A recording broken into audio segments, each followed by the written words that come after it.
You're watching Drakewing Gaming. Enjoy the video. Hey guys and gals, Neighbor here from Drakewing Gaming, 70 on Twitter, the Gaming Drag. Today I'm coming back at you with a Let's Play episode of Promises to Keep, Theo's Path. So yeah, let's go ahead and jump right back in, shall we? Alarm saying you were up and let's go. So, we're gonna start with salad and breadsticks, obviously. Obviously? How much food did he make? Then the main course is baked sea bass, potato puree and carrots on the side. Hope I made enough for everybody. And before we begin, let me apologize. This isn't my best work. Bro, what do you mean? It smells delicious! It certainly does, and at the moment I'm hungry enough not to care what it is. There's something about the smell of good food that just makes everyone feral. I could have done better with higher quality ingredients and more time, but this'll do.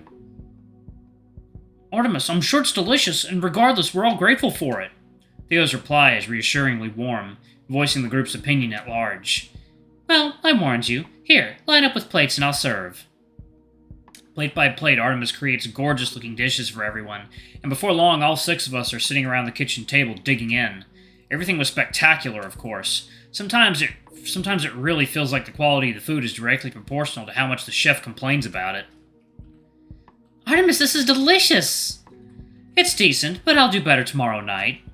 Artemis looks pointedly at Theo.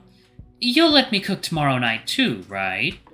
Theo laughs, covering his mouth with the paw, and waits to finish chewing. Artemis, you're free to come make dinner for me whenever you like. Easy there, Grandpa. That wasn't an open invitation. I take a moment to look around the table at my new housemates. I can basically see the stars in Rofi's eyes as he shovels down his food. As I expected, he still eats like a maniac.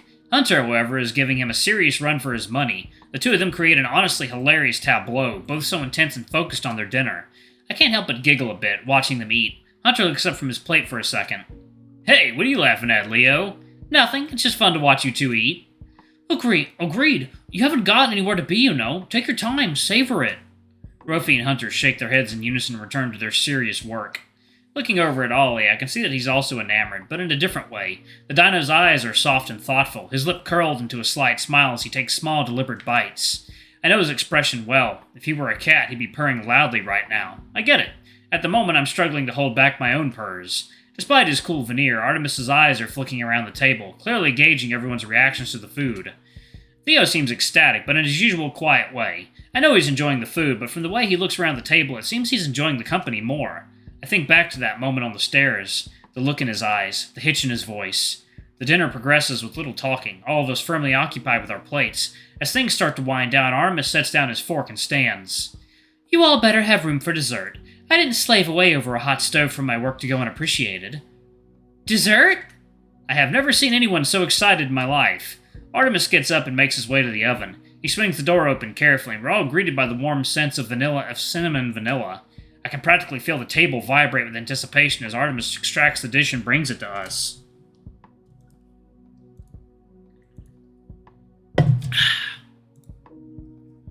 He sets it down, but before anyone moves, he speaks up. Hold up now. Don't get any ideas. I have to grab the glaze first. None of us had noticed a small pot still simmering on the stove. He uncovers it, brings it over, and starts drizzling the sticky glaze over the dessert. Then he sets the pot down and starts dividing the dessert into slices. A thump-thump sound breaks the silence, and we look over to Rofi, whose tail is beating against his seat in anticipation. The table breaks out into laughter, minus Rofi, still laser-focused on Artemis's movements. The bird smiles and generously gives him the first plate. So, we have a pretty simple bread pudding for dessert, topped with a sweet bourbon drizzle. I don't do desserts super often, but I hope this is. Artemis's introduction is interrupted by a gasp from Rofi. This is so yummy! Seems like you have your verdict, Artemis. Let's eat it before it gets cold. Some light chatter happens during dessert, but everyone is mostly focused on the sugary goodness that Artemis put together. It really is the perfect ending to a satisfying meal. After a few more minutes of conversation, folks start to peel off. Theo gets up first to collect everyone's plates, firmly shooing Artemis away when he inevitably tries to help. The Blue Jay is the next to bail, Ollie trailing close behind him, both of them engrossed in their phones. Hunter lets out a yawn and does a huge full-body stretch, filling what seems like most of the kitchen with his arms. Think I might go lie down. Hunter nudges Rofi gently, but it looks like he's already fallen asleep in his chair, a soft, content smile on his puppy face. Huh? I'm heading upstairs, you coming? Rofi nods drowsily and gets up, playfully leaning on Hunter as they leave the table. Hunter calls back to the kitchen. Have a good night, y'all! Both Theo and I call back to him, sending him and Rofi off. Then Theo turns to me. You done with your plate, Leo? Oh, yeah, I think so. Do you want help with the dishes? Nope, not at all. I like doing them. It gives me time to think. You're free to entertain yourself however you wish. I'm giving you the rest of the night off. Theo chuckles at his own joke as he starts loading plates into the dishwasher. I stand up slowly, feeling warm and pleasantly full. Outside, the wind howls and beats at the windows. The snow still hasn't stopped. I wasn't quite ready for bed, but it seemed like Rofi and Hunter were both calling it a night. They left Artemis and Ollie? I wonder what each of them is up to. Who should I spend some time with? Artemis. Let's see what Artemis is up to. As I walk into the living room, I see the Blue Jay sitting in one of the chairs by the front windows. His headphones are in, and he's staring out at what little he can see while sipping from a steaming mug. A bit of quiet music and snow watching might be nice. I walk over to the bird, and he turns towards me. I motion to the chair next to him, pulling out my own headphones. He nods and turns back to the window. It is water time. Alright, guys and gals, and we are back. Let's jump back into it, shall we? Okay. No words required. Nice. I've done plenty of small talk already today. Wonder what he's listening to. Probably something loud, judging from his outfit. The chair is ludicrously comfy and fits me like a glove. I can't help but let out a slight purr as I sink into the luxurious cushions. His eyes flick to me, then back out the window. Oops. Did he hear me? Nah, no way. Any reasonable volume would have drowned me out completely. I pop the headphones in. What best suits this comfortable evening? What song fits well with warm clothes, soft chairs, and a full belly? Oh, I know. The familiar guitar chords sweep me away in an instant. I love this chair. I love this song. This moment is so perfect I can't help but hum along quietly. The purr returns, mixing the notes into a gently rumbling melody. I open my eyes and realize that Artemis is looking right at me. Somewhat expectantly, I pull out one earbud. Sorry, did you say something? I said you have a nice, gentle voice. Do you sing? What? Oh, my bad. I didn't think you could hear me over your music. The bird pulls out both headphones. Nothing was playing. I just like having them in sometimes. Oh. Do you sing? He asks again with almost the same intonation. Me? Obviously, who else is here? No, not really. I mean, not outside of the shower. Fair enough. He turns back to the window again. Thanks, though, for the compliment, I mean. Obviously, what else would you be thanking him for? It's the truth. I wouldn't mind if you kept going. No pressure, obviously. I think I'm good for now. Do you? Do I sing? No. I can't tell how this is going at all. It was so much easier to talk to him when Ollie was here. Maybe it's time to bail on this conversation. I'm about to open my mouth when... Would you mind sending me the link to that song? Thank God. And not at all. There you go. Here goes nothing. Hey, do you want to swap playlists or something? I can tell you've got pretty good music taste, so... Sure. He answers immediately, and I get a link to him by text not 5 seconds later. Jackpot. I think I found my way into this conversation. Whoa, 15 hours! That's one of my shorter ones. Figured it'd be better to lead with than some of the others. I check out his profile and my eyebrows climb higher and higher up my forehead as I scroll through his playlists. He has hundreds of them, all dozens of hours long. My eyes catch on certain names as they fly by. March 12th, 1342. Cleaning my padded cell.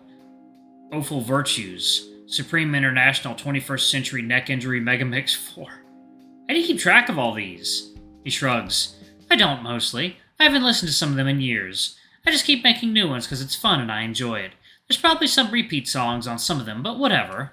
Seems like you've got something for every mood. He nods. That's the goal. He shifts his sitting position, fluidly crossing his legs, and then says, completely deadpan, I want to listen to every piece of music ever made before I die. I chuckle, despite his serious expression. Every piece of music? Most of them aren't that good, I'll be the judge of that. Anyway, bad music can be the best teacher. If you can pinpoint what you hate about something, you know what not to do in the future. It's a pretty optimistic way to view it.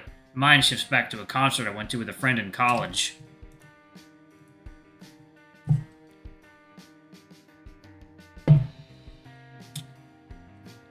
I didn't know the band, but agreed to go anyway. Bad move. They were dog shit.